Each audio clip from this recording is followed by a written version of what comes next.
Okay, let's have a little lesson on this Prelude by Johann Sebastian Bach. This is from Suite Number 1, BWV 1007 for unaccompanied cello. So it's originally for cello and transcribed here for guitar, or arranged here for guitar. And my edition is in D major. So there's lots of things to talk about when it comes to Bach. We could talk all day about Bach, but we have to keep this video relatively short. So let's just dive into a few ideas, and hopefully I'll give you a little bit of ideas to work with, sheet music to play, and then your exploration of Bach should be informed by music theory, having a good teacher, and of course listening to lots of Bach. One of my favorite things to do is to listen to the cantatas. Bach's cantatas, for me, represent everything that's great about Bach.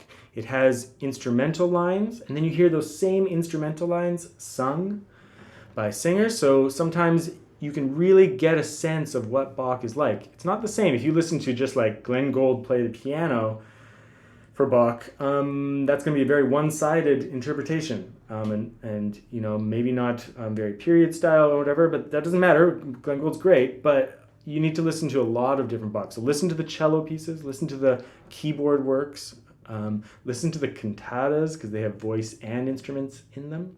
Listen to the Brandenburg concertos, etc., etc. That will inform you as to how to play Bach. And of course, like I said, having a good teacher, having some music theory knowledge will also really help.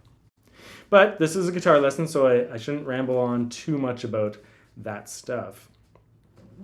So let's just start by talking about a difference between this score for guitar and the original cello score. And then let's talk about just some very general interpretive ideas of the piece. And then let's just go through the piece and discover some of the difficulties in it.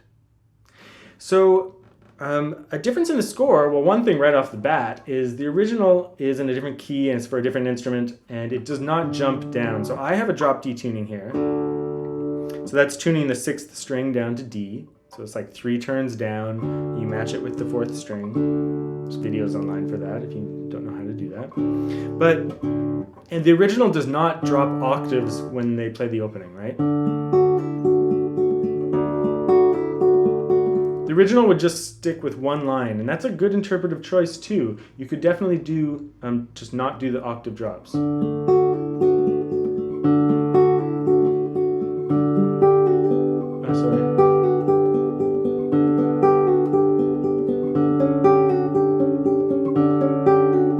So you could just like keep that bass line. I've added that low bass in just for resonance, and it gives it that dark kind of cello-like flavor. But some people, especially people that are looking for a more pure Bach interpretation, will want to maybe avoid that even.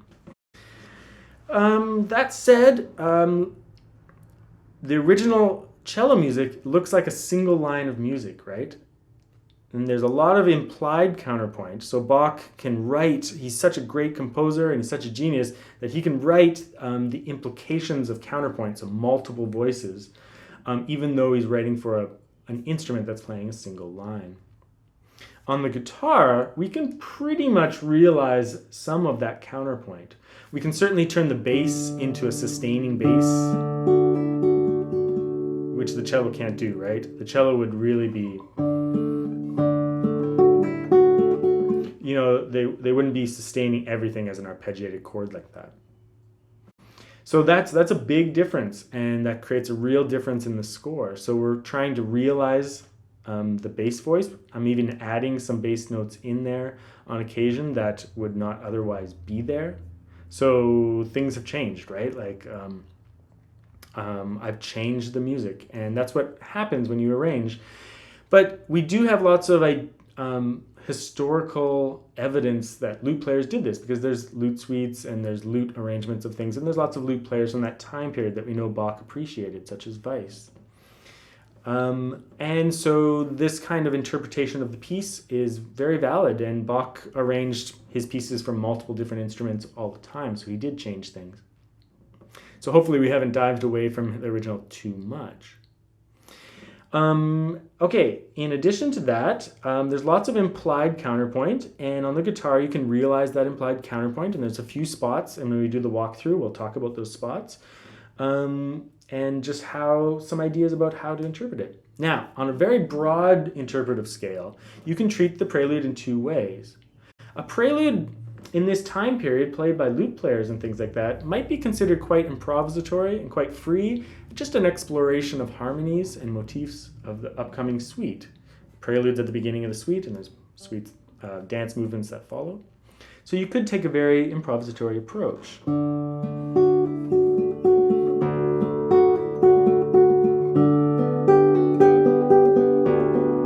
As if I was deciding what chord was going to come next every bar.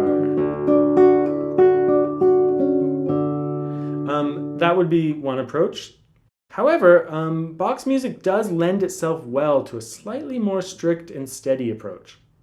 One of the reasons just might be that he chalks it so full of motifs and so full of ideas and a kind of rhythmic forward motion that by keeping the rhythm more stable, Bach's musical ideas can just emerge from that stability. So that would be just more a strict approach.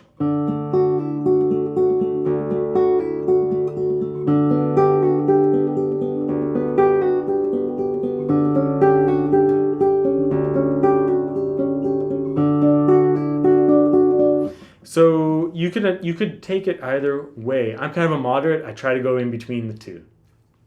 But those are just some ideas. And of course you can vary that throughout the piece because some sections move more than others. Okay. One last thing, because we can't talk about this forever. Bach's music in particular is very motivically based. He'll take one or two motifs and then permeate an entire work full of them. And there might be lots of things going on, like counterpoint going across many bars, a single note, like a half note, creating some counterpoint across bars. But then he'll also have like a little tiny motif that permeates the whole piece. In this case, it's just this little motif that's going to permeate the piece. You could say it's larger, but the thing is like this is going to come up again and again. You know, it's all over this piece. It's literally everywhere. So that's on a micro level. Look for that motif and like let it permeate the whole piece, creating unity across the entire work. And then of course there's larger structures. There's the phrase lengths and the cadences, where the cadences occur. And you might build up sections based on those cadences. Like there's a real big cadence from bar 6 into bar 7, where you have this E chord, E7 to A. Even though it keeps moving after that, you know, that's a pretty big cadence. There's also one, you know, from bar 9 to 10, and there's all these, there's tons of cadences in the piece. So you can look for them and build sections out of that. And so the little tiny motif that was like with a microscope looking at the piece, and then these cadences coming back and looking at larger sections of the piece.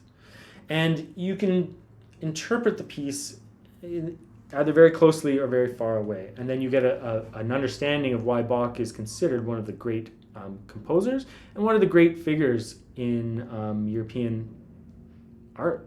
Not just music, but he's, you know, part of a very large, very small group of people who form like some of the real pillars of culture.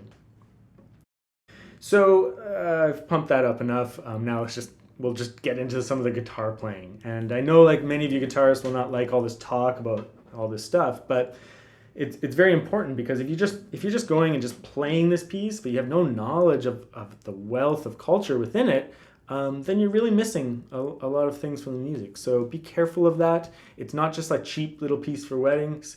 It's a masterpiece by a composer who is one of the greats, right? So take the time and learn a little bit about the piece and do your best to explore it as fully as possible. I can't give you a 5-hour lesson on it right now. So let's just do a little walkthrough.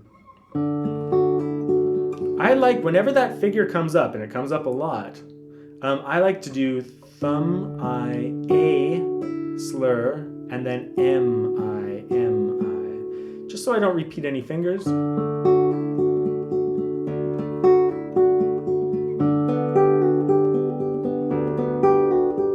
Little bar here.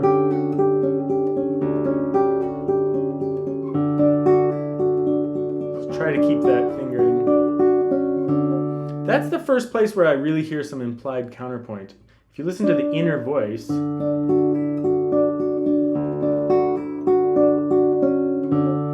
you hear that little da, da, da, hidden within the arpeggio. You want to look for that kind of counterpoint throughout the piece.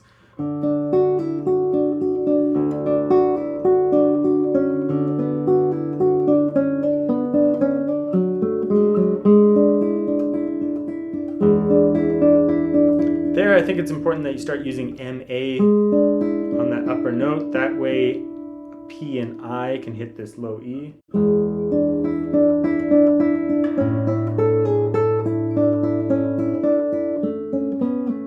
You'll notice a few places in the piece there's rests where there's no extra half note. I would observe those rests and mute the sound out, like in bar 7.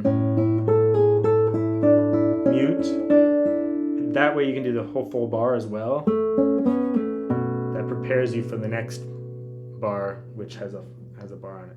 The next measure that has a bar on it. So bar 7, mute, and then bar over 5 strings. A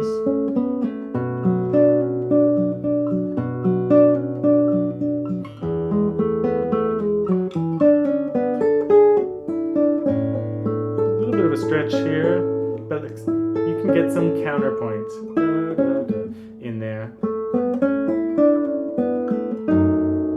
Play that A on the 4th string, that's the A in the end of bar 10. On the 4th string, that way you can bar here, and then you just have to switch, and then onward.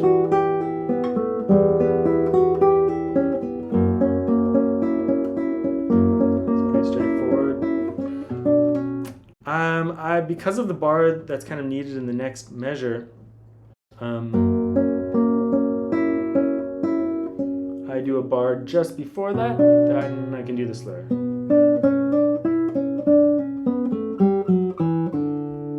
Bar 15. Oops.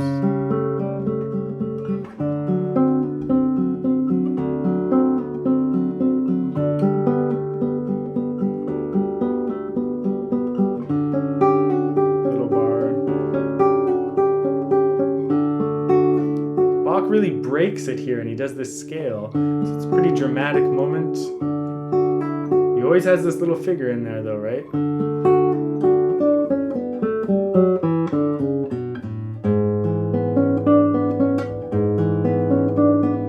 So that little section, it's kind of tricky to finger on the guitar. So my solution here is to use the open string on the B, go to the 6th position, play your G sharp here, your E here, and I finger all of them. Sometimes I was sweeping my thumb to do the right hand fingering, but I settled on using actual fingers, so P, I, A, M, I, A, M, I. And same thing here, P, I, M, A, M, I, A, M.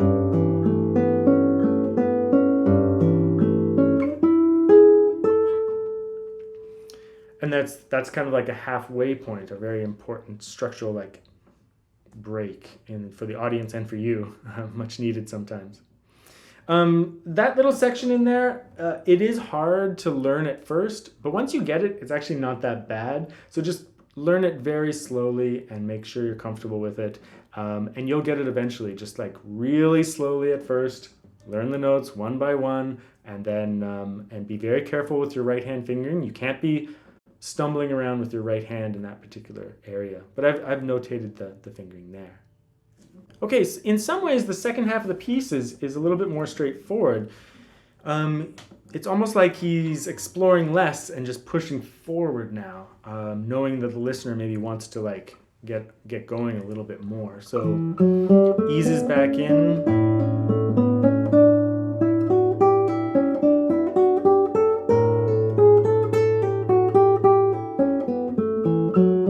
Try to observe the rests through there just by planting on the thumb.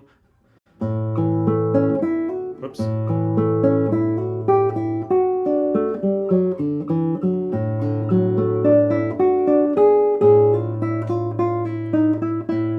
Not too much to say about that section, just like lots of slurs and keeping the beat and the motifs going, right?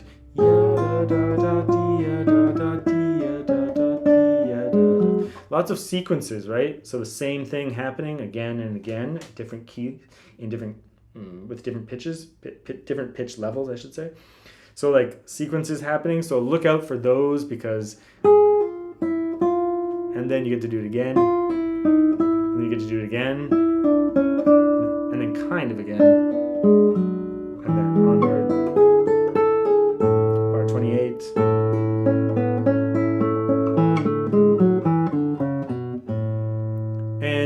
This is such a great moment because Bach is really letting it spiral to the end. It has such great momentum, right?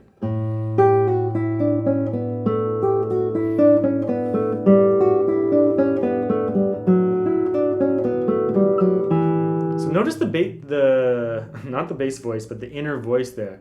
The last note of the scale passage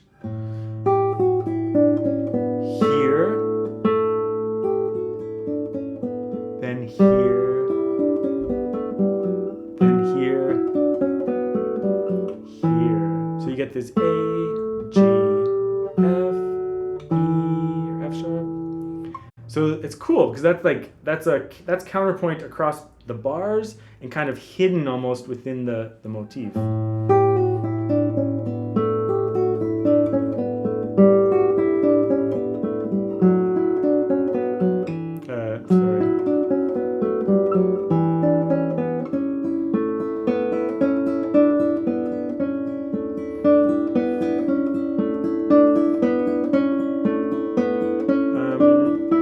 I play all the lower voice with my thumb and the upper voice with my I finger or M finger. And then I'm just like thumb, I.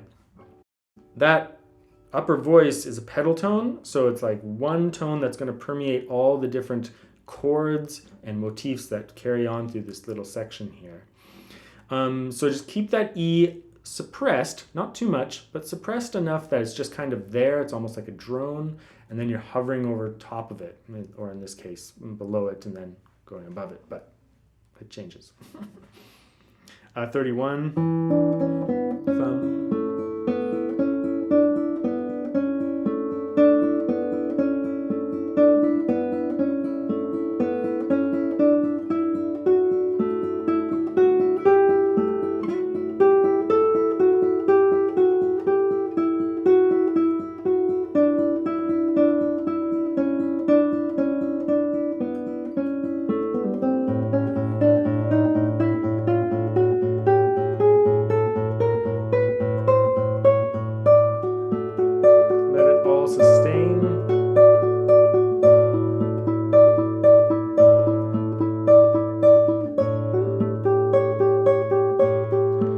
Hold on to the high C sharp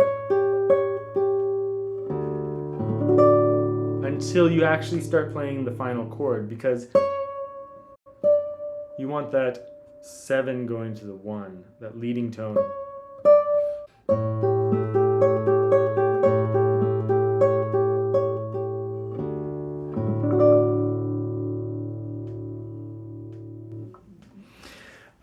So I mean, we could talk about this piece all day. Like I said, there's so many little motifs and so many little sequences throughout the entire piece that we could literally tear it apart. And I could tear it apart for an hour now, and then if I played it for another couple days, we could do it again and tear apart new things that I just found. So there's so much activity and so much stuff in this piece that you can look for. And so I hope you enjoy kind of devouring the piece and then having really months of just like getting more and more out of the piece. But hopefully that gets you started, and that you can work on this with a teacher and explore this in depth as well.